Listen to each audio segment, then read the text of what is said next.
Hello, everyone, and welcome to another book club mastermind. We are discussing Brene Brown's Dare to Lead. So I won't make this very long, but one of the things that I want to ask you is, as this book is about this, is what is vulnerability to you? What is vulnerability to you? And what does Brene Brown say about vulnerability? So I'll talk about that a little bit first. So she opened up her book, Daring Greatly. We're talking about Dare to Lead, with this quote by Theodore Roosevelt. And it really changed things for her. That was back in 2012. And that was when in her book, Daring Greatly, about leadership and observing the work within organizations, this quote came up and it was just perfect for her to share. She adds that here as well, because daring to lead includes vulnerability. A leader needs to have vulnerability with their people. And there's different ways to lead vulnerably. So it says here, it is not the critic who counts. This is a quote from Theodore Roosevelt.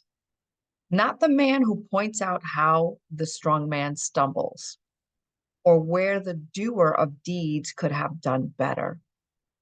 The credit belongs to the man who is actually in the arena, whose face is marred by dust and sweat and blood, who strives valiantly, who errs, who comes short again and again, who at the best knows in the end the triumph of high achievement, and who at the worst, if he fails, at least fails while daring greatly. Now, she said she found that quote particularly challenging in that time in her life. But she also goes on to say that the courage to be vulnerable is not about winning or losing. It's about the courage to show up when you can't predict and you can't control the outcome. So, what is vulnerability to you? Now, she just in the introduction alone covers so much. So I'm going to stay there right now. Uh, and I'm just looking at some of my notes. So, okay. She talks about the difference between studying leadership and being a leader. Studying leadership is actually much easier than being a leader. I think you can agree to that. You know, stepping forward and leading people is not easy. To read about it, it's easy. You can sit relaxed with your book, feet kicked up, and you can read about leadership, about what others are doing, how they do it, the things that they had to overcome and triumph over within themselves and within their organization, within the people that they're leading.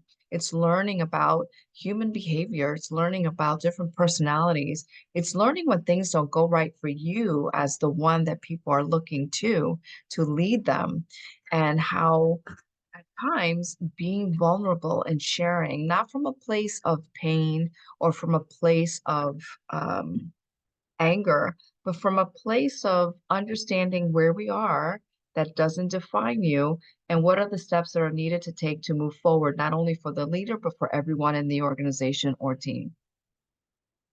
So she talks about brave leaders and courage cultures, uh, the language, the tools, the skills.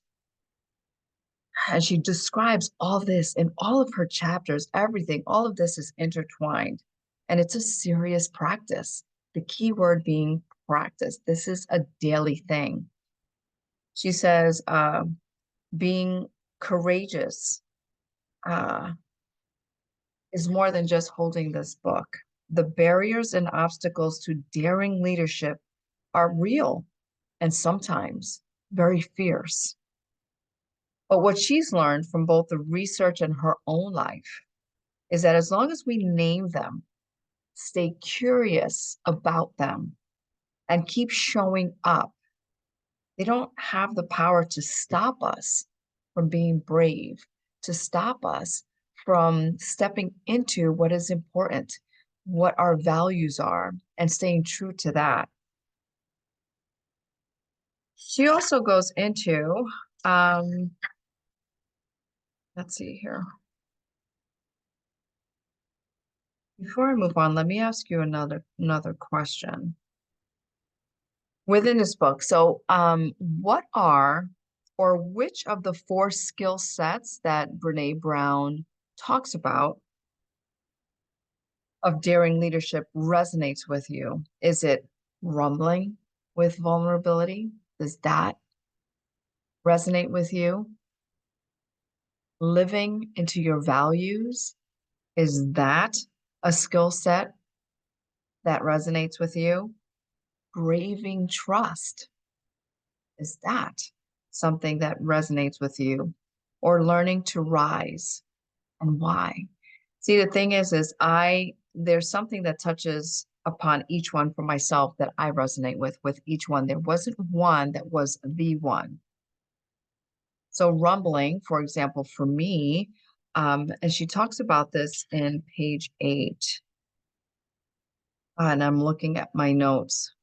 It's being willing to share what is right and what is wrong, being honest for someone.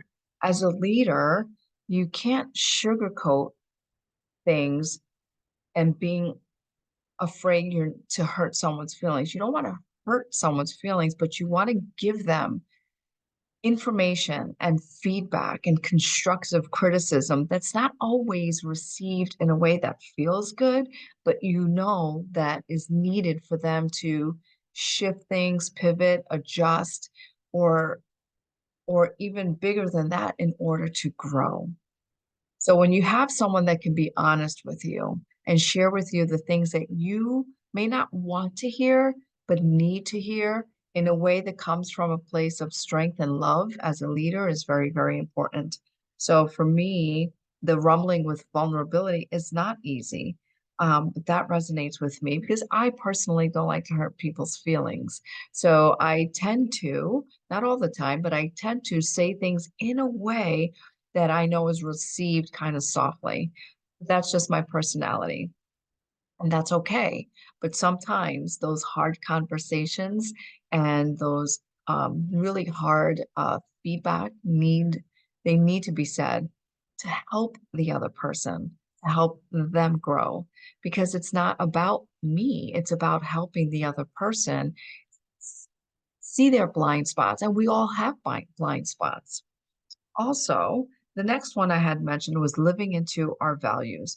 For me, it's huge to step into and live your values. It's not always easy, especially if you are leading. Now, when I say leadership, not everybody is a leader of a group or a leader of a company. You can be a leader in your church. You can be the person in your family that is leading the way in whatever capacity that is. So leadership has different forms, and it's very important for you to understand if that is your role wherever you are and how to see it as such. That's an important role that we need to be mindful of. So living into your values, and I love how she explains hers and how she stepped into it.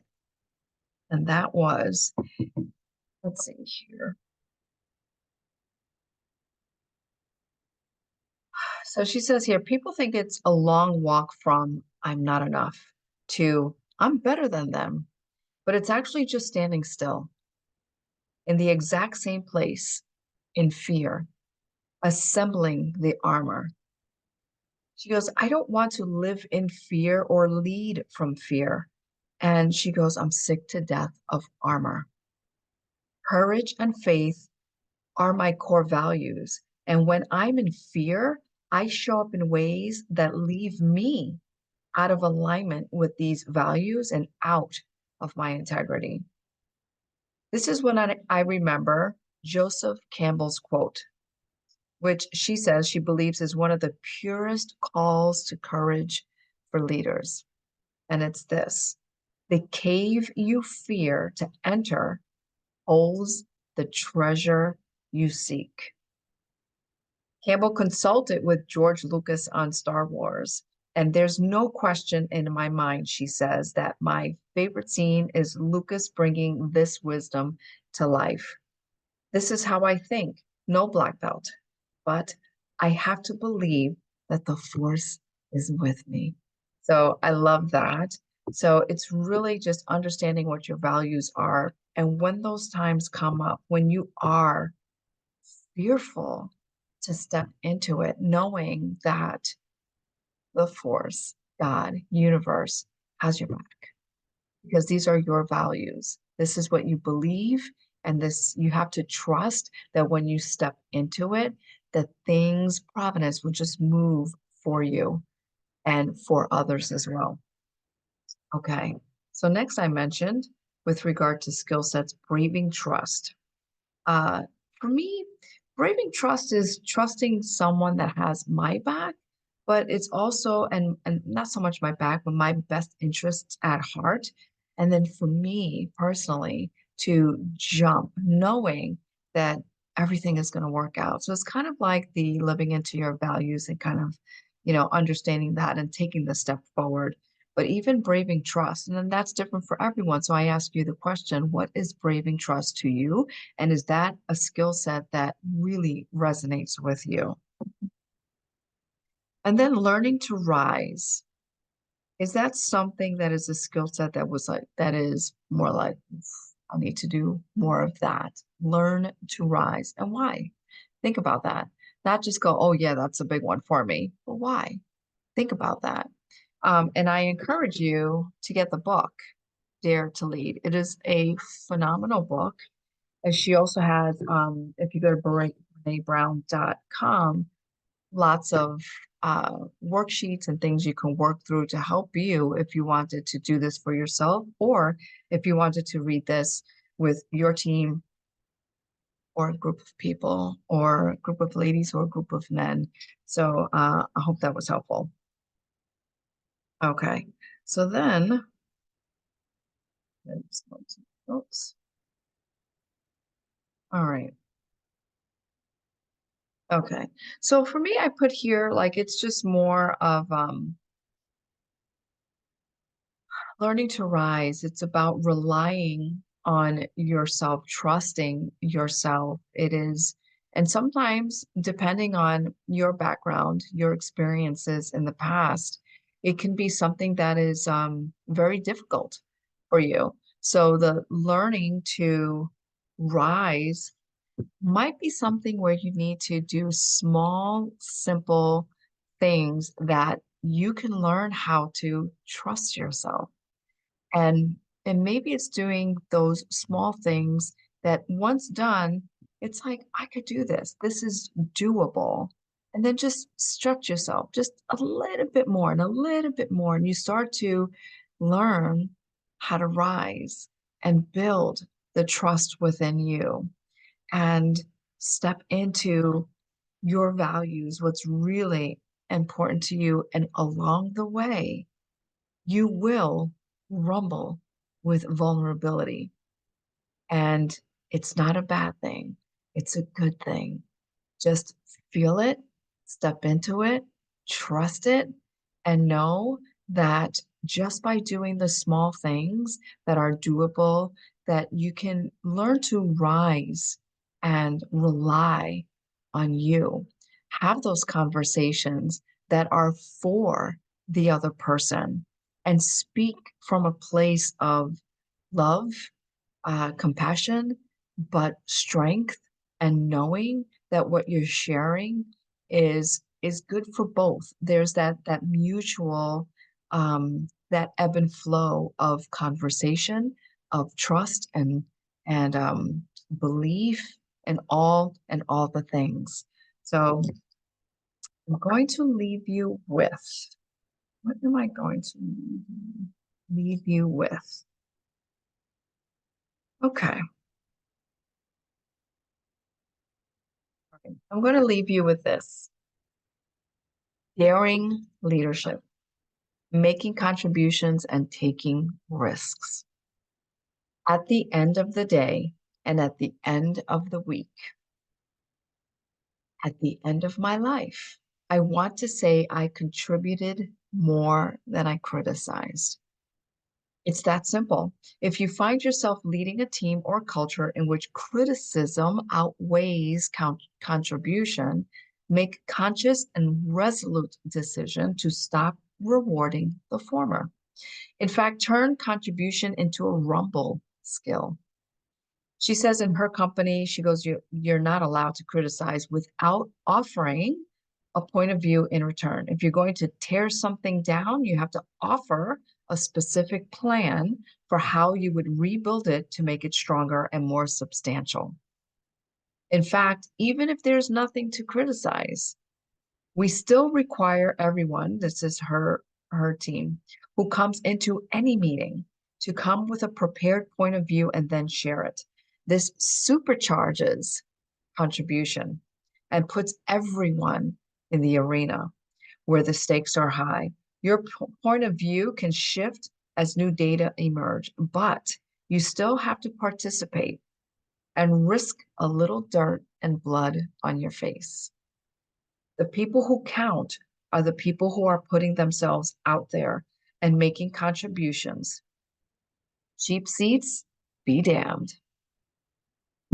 I'll lead you with that, and I'll come back again for continued discussions of Brene Brown's Dare to Lead. So thank you.